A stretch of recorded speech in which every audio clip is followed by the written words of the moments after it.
Morning, Knicks Nation. Today is Friday, the 11th day of July, 2025. Happy Friday. Hope you're all safe and healthy today. Hope your family is safe and healthy and that the needs of you and your family in terms of food, shelter, clothing, as well as health are being met today. Blessings upon those that work in the healthcare field, along with first responders every day trying their best to save and preserve life. Those also that pick up garbage, keep city streets clean. Those that make deliveries for our convenience. Double blessings on the men and women out here trying to help rescue, deliver, and recover teenagers and children, victims of child molestation and pedophilia. People that are also helping those or rescuing those that are victims of prostitution, child prostitution, pornography, child pornography, human trafficking, sex slavery. Double curses on the perpetrators, the profiteers, and those perverts that create the great demand that caused the supply of these industries to exist. Finally, double blessings on the homeless. More than 700,000 men, women, children, families, senior citizens, military veterans, homeless in the streets of the United States of America. Blessings upon them, for theirs is the kingdom. Today is the day. Today, the Knicks Summer League begins. I haven't been this excited about Summer League ever. I was excited when Deuce had his first Summer League. I was excited when Obi and IQ had their first Summer League, which really was together because of the COVID season. I was excited then when they were coming into their Summer League, when RJ had his first Summer League and Mitch Rob, and of course Kevin Knox. I was excited like everybody else. Kevin Knox disappointed many of us. We were expecting big things from him. But this summer, for a number of reasons. Number one, the Knicks have a number of high-level prospects. Number two, the Knicks are in the chase for NBA championships. So number three, they have a new coach, which is Coach Mike Brown is going to expand the rotation. So you're going from an 8-man rotation to a definitely 10-man rotation. So there's minutes to be had if you can prove you're ready. So there's a number of players now. Every summer league, there's always a group of players that are on the bubble that could lose their spot in summer league. This year, the players that are on the bubble would be McCullough, would be Beauchamp, would be, maybe perhaps James Najee. Why is that? They're not on guaranteed deals. They have to earn their spot. Beauchamp right now and McCullough are both two-way players, but they could lose that. Say two other players, any two, comes forward and balls out this summer. They could cause those two guys to lose their spots. So those two guys are playing, Beauchamp and McCullough are playing for their NBA roster spot, the NBA lives right now. Then you got Najee, who was a draft and stash pick that came over to the Knicks in the Karl-Anthony Towns deal. They have his rights. He's been in France, and he could have stayed in France and continued playing in Europe. I think he was in the Spanish league, but he could have stayed there. But him and his representation chose to forego the contract in Europe and come and try to make the Knicks, which tells you they're pretty confident in their ability of their client. And he's pretty confident in his ability and his readiness. He was drafted 2 years ago when he was 18. And so now he's 20. And he's coming to take a spot. Okay, Najee's doing that. Now, the size is there. Again, 7 feet, 7'7" wingspan, 7 foot height. The motor is there, or at least in the videos I have seen, the motor was there. And so, he's in a strong position coming from his representation. He could go back to Europe and I'm sure get another contract, but he's very confident to be coming over here now for this summer league. So these guys are fighting for their NBA lives. Some stronger position like Najee, some weaker position like Beauchamp and McCullough. Now, Beauchamp has been under an NBA contract. Beauchamp and Dadier are the only two guys on this roster that were first-round draft picks. Dadier was a first-round draft pick last year, and Beauchamp was a first-round draft pick like 3 or 4 years ago. So they've been in the league. Dadier's spot is secure. He's probably one of the most secure cats here with maybe Hoop Porty and a couple of others, but Daddy A's going to be here. This is his, let's see how far you develop some. Okay, he's got a contract. Him and Kolek, they got a contract. Well, Porty got a 1-year deal right now too. So this is their, let's see how far you develop summer. Let's see how much you grown summer. Let's see if you're ready for the big time summer. We figure you'll be ready in the future, but is the future now for you? These three guys are going to have to prove that. It's not like make or break for any of them. Kolek's going to be here regardless. Daddy A's going to be here regardless. Hoop Porty's going to be here regardless. What they don't want to do, they don't want to get hurt, and they want to ball out to show that they're ready for the big time. Okay? So this can't be, your average points and assists per game. You got to show you can play some defense. You got to show you're ready for the NBA game. And that's all three of these guys. So we're going to see. This is the thing. A lot of guys like to predict. I don't know. I'm going to find out, though. We all going to find out starting today. So that's Daddy A, that's Kolek, that's Hoop Porty. Then you got guys that have been drafted this year, Diawara, in the second round, got a contract or going to get offered a contract if they ball out. Okay? Now, Diawara's position is, he was drafted, as we know, 51st by the Knicks. Well, I think it was 50th or 50, whatever. But they traded down with somebody below them to get him. But anyway, he is about 6'8", 7-foot plus wingspan, defensive-oriented player, which is going to help, which Mike Brown likes. So he's got that. Does he have enough offense? He don't have to be a superstar offensively. Can he hang? Can he see the floor? Can he move? Can he pass a little bit? We know he can play defense. He's got to show that. What else can he do? We're going to see that. Now, his position is, he's in a strong position to take a two-way spot because he was just drafted. And he, again, is 20 years old. So he was just drafted. He's age 20, young boy, French-speaking boy like Daddy A.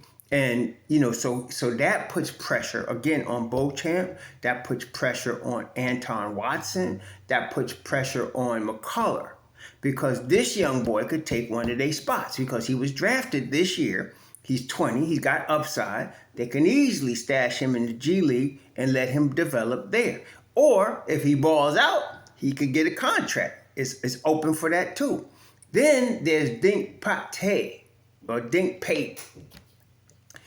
Young boy, another young boy, 19 years old. I think he's 19 years old. He is youth says he gets a chance. His youngness says he gets a chance. So he is 19 years old, coming out of Spanish Mexican League, I think. Come out of high school, went right to the G League at age 17, something like that. So he is young. It's not expected that he's polished enough to play in the league. These type of guys you want to develop slowly. Okay, you don't want them to have to come out quick. A lot of guys have tried to get the league quick, not prepared, like Kevin Knox. Should have waited at least another year at Kentucky, maybe 2, before he came to the league. He might have been better prepared for the league. That time is very important. And so you've had a couple of guys like that come out too soon, try to get the big time too early, never really pick up the NBA game the way they could have.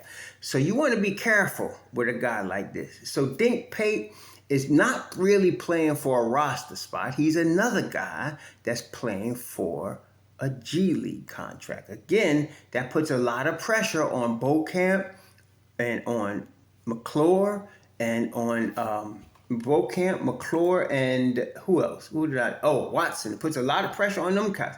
Watson's 25, Beauchamp's 24, McClure's 24. This boy is 19. So, they can put him in the G League. The reason I say G League is because we're dealing with the Don. You got to understand what you're talking about when you're talking about the Knicks right now. The Don is cheap. So what? He would put this boy on a regular contract right now at age 19? Or can he lock him up and lock up his rights in the G League deal, let him develop a less costly deal that don't go against your cap, and you got his rights? That's probably what's looking at, right? So Pate is really playing for a G League contract right now. And that means, again, Watson, McCullough, and Beaucamp, somebody better ball, because between Pate and Diawara or Najee, you could lose your spot this summer. Okay, so this is important for them. Big summer for them.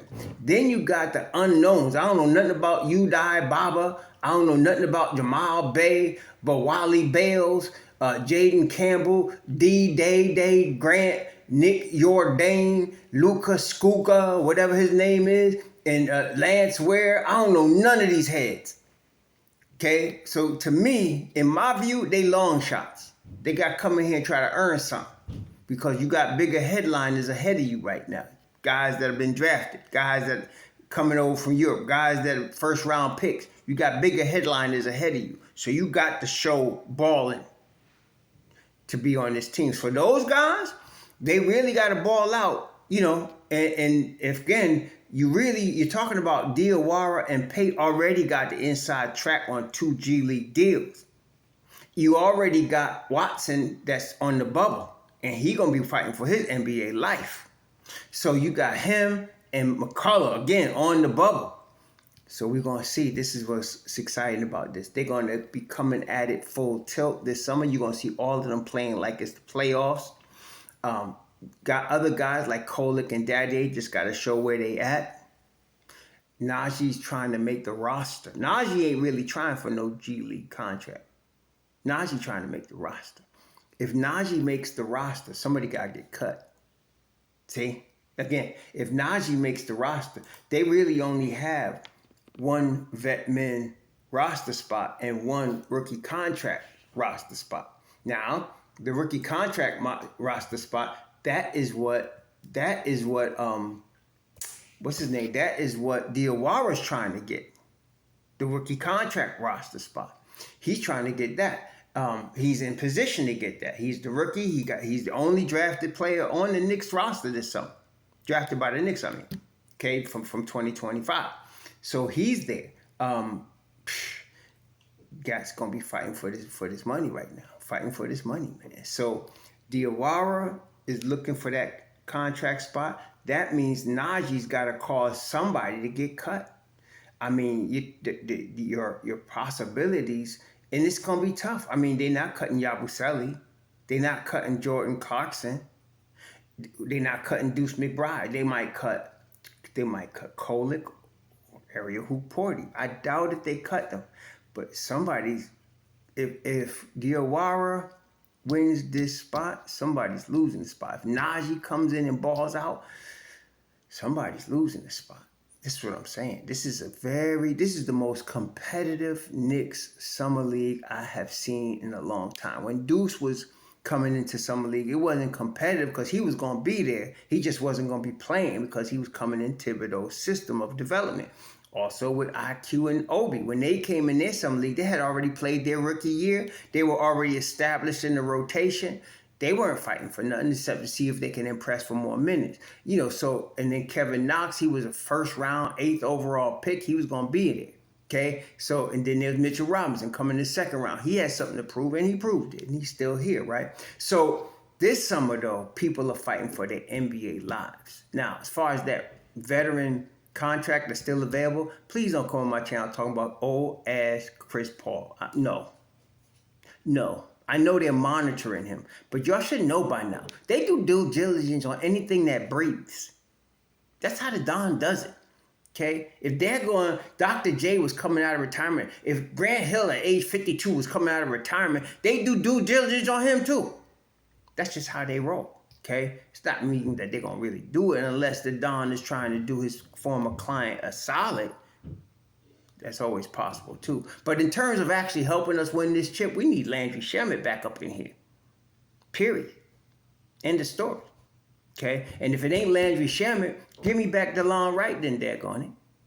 Okay, because they've already proven they could play in the Knicks and in the playoffs for the Knicks.